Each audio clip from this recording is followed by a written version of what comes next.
Zinedine Zidane, un homme au cœur simple et généreux, était bien plus qu'un sportif accompli. Lorsqu'il n'était pas sur un terrain, il se consacrait pleinement à sa famille et à ses proches. Tout comme pour ses coéquipiers, la loyauté et le respect étaient des valeurs qu'il mettait en pratique au quotidien, que ce soit envers ses enfants, sa femme, ou même les personnes qui l'aidaient dans sa vie privée. L'un de ses plus fidèles collaborateurs était Amina, une femme de ménage qui travaillait pour lui depuis plusieurs années. Amina était une femme discrète, avec un sourire éclatant, toujours prête à donner de son temps et de son énergie pour faire de sa maison un endroit encore plus agréable. Chaque matin, elle arrivait tôt et repartait souvent tard, mais elle le faisait toujours avec une bonne humeur contagieuse. Mais dernièrement, quelque chose avait changé. Zidane avait remarqué que le visage d'Amina était plus marqué. Elle semblait plus fatiguée, et son sourire, habituellement si chaleureux, s'effritait petit à petit. Il n'était pas du genre à s'immiscer dans les affaires personnelles de ses employés, mais en voyant son regard fuyant et sa démarche plus lente, une inquiétude grandissante s'empara de lui. Il se disait qu'il devait y avoir une raison à ce changement. Un matin, après l'avoir observée discrètement pendant qu'elle nettoyait la cuisine, Zidane prit une décision qui allait marquer un tournant dans l'histoire, il allait enquêter. Il voulait comprendre ce qui n'allait pas, et si possible, l'aider. Mais il ne voulait pas être intrusif. Il décida donc de la suivre de manière discrète, sans qu'elle ne le sache, pour découvrir ce qui se passait. Le lendemain matin, après avoir observé Amina pendant quelques jours, Zidane décida qu'il était temps d'agir. Il la suivit discrètement dès qu'elle partit de la maison. Il s'assura de garder une distance suffisante pour ne pas être repéré, mais assez proche pour ne pas perdre de vue sa destination. Ce n'était pas dans ses habitudes de suivre quelqu'un, mais son instinct lui disait qu'il fallait comprendre. Amina, comme d'habitude, prit le bus, mais ce jour-là, Zidane se rendit vite compte que ce n'était pas le trajet habituel. Elle ne se dirigea pas vers le quartier chic et tranquille où elle vivait habituellement. Non, elle s'éloigna de plus en plus de ce qu'il connaissait, se rendant dans un quartier qu'il n'avait pas souvent l'occasion de visiter. Zidane se sentit un peu mal à l'aise, mais il continua à la suivre, son inquiétude grandissant. Le bus s'arrêta dans un quartier bien différent de ceux où Zidane avait l'habitude de se rendre. Les bâtiments étaient plus anciens, les rues plus étroites, et une atmosphère plus lourde planait. Amina descendit à un arrêt qu'il ne reconnaissait pas, dans une rue pavée bordée de vieux immeubles. Elle entra dans un bâtiment qui semblait avoir vécu des années difficiles, avec des murs écaillés et des fenêtres presque sans rideaux. Le contraste avec l'opulence de la maison de Zidane était frappant.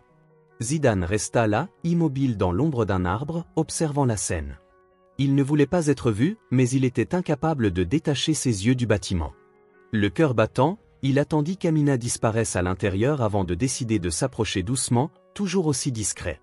Il n'avait pas l'intention d'être intrusif, mais une partie de lui sentait qu'il devait en savoir plus. C'était plus fort que lui.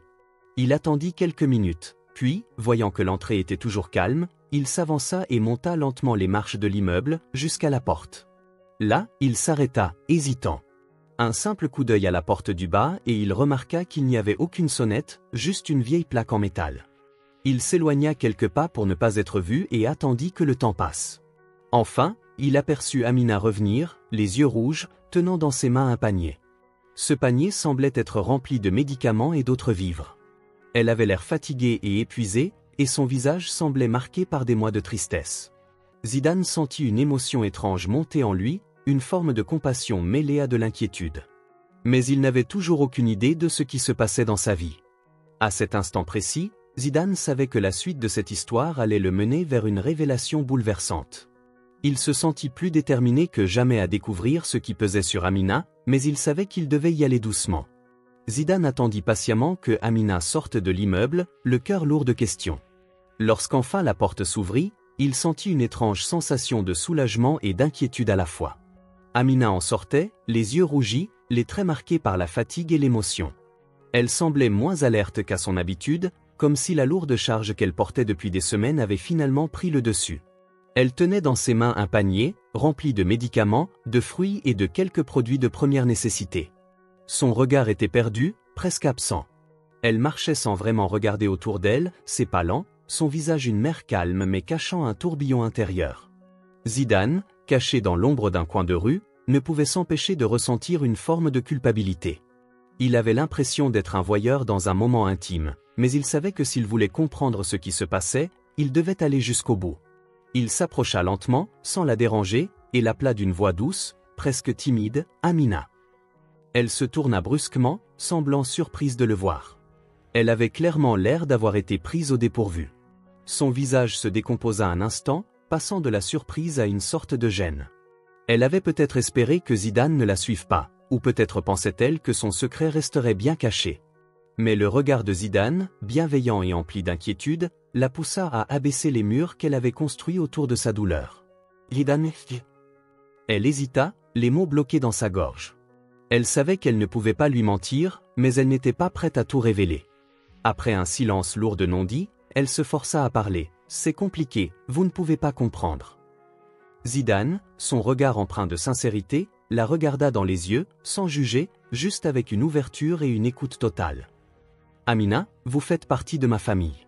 Si quelque chose ne va pas, je suis là pour vous aider. Vous n'êtes pas seule. Amina baissa la tête, une larme solitaire roulant sur sa joue. Elle essuya rapidement son visage, mais il était trop tard pour cacher sa douleur. Zidane posa doucement une main sur son épaule, un geste simple mais réconfortant. Vous pouvez me parler, Amina. Le silence se prolongea encore quelques secondes, puis elle se laissa aller, brisant enfin le silence qui pesait sur elle depuis si longtemps. Ma sœur, elle est malade, très malade. C'est une maladie grave, incurable. Elle souffre beaucoup et je n'arrive pas à faire face. Elle vit seule, dans cet immeuble. J'essaie de l'aider, mais je me sens impuissante. Sa voix tremblait. Je fais de mon mieux, mais chaque jour, c'est plus difficile. Et je ne veux pas que vous, ou quiconque, sachiez cela. Je n'aime pas me montrer vulnérable. Zidane, touché par sa confession, prit un moment pour digérer ce qu'il venait d'apprendre. Une partie de lui était choquée par la situation, mais l'autre était simplement remplie de compassion. Amina, vous n'avez pas à faire ça seule. Vous avez des gens autour de vous, des amis, une famille. Si vous avez besoin d'aide, je serai toujours là.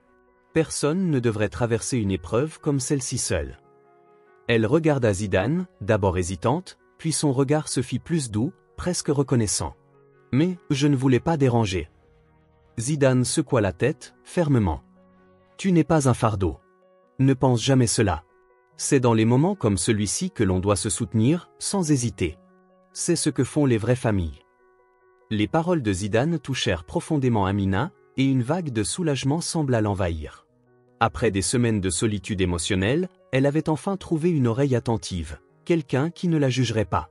Elle réalisa qu'il était peut-être temps de lâcher prise, d'accepter qu'il était normal de demander de l'aide.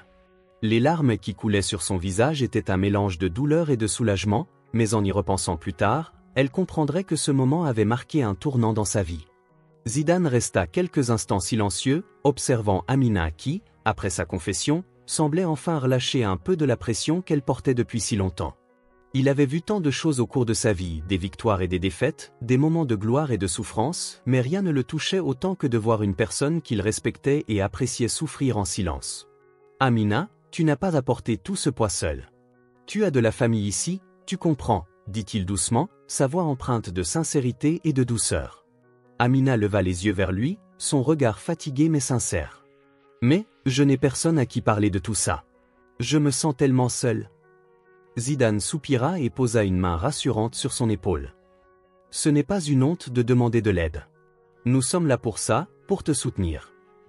Il marqua une pause, avant de continuer, écoute, je vais t'aider. Nous allons trouver une solution. Amina sembla sceptique, presque incrédule. Elle n'avait jamais pensé que quelqu'un, encore moins une personne aussi occupée que Zidane, se soucierait vraiment de ses problèmes. Elle était une simple employée, après tout. Mais les mots de Zidane étaient remplis de bienveillance, et peu à peu, elle sentit un léger réconfort s'installer dans son cœur. « Mais comment ? Que peux-tu faire » demanda-t-elle, la voix brisée par l'incertitude. « Je connais des gens, Amina. J'ai des contacts dans le milieu médical, et je peux t'aider à trouver les meilleurs soins pour ta sœur. Je vais organiser tout ça, et tu n'auras qu'à te concentrer sur elle. Il est important que tu sois là pour elle sans avoir à t'inquiéter de tout le reste. » Amina était abasourdie.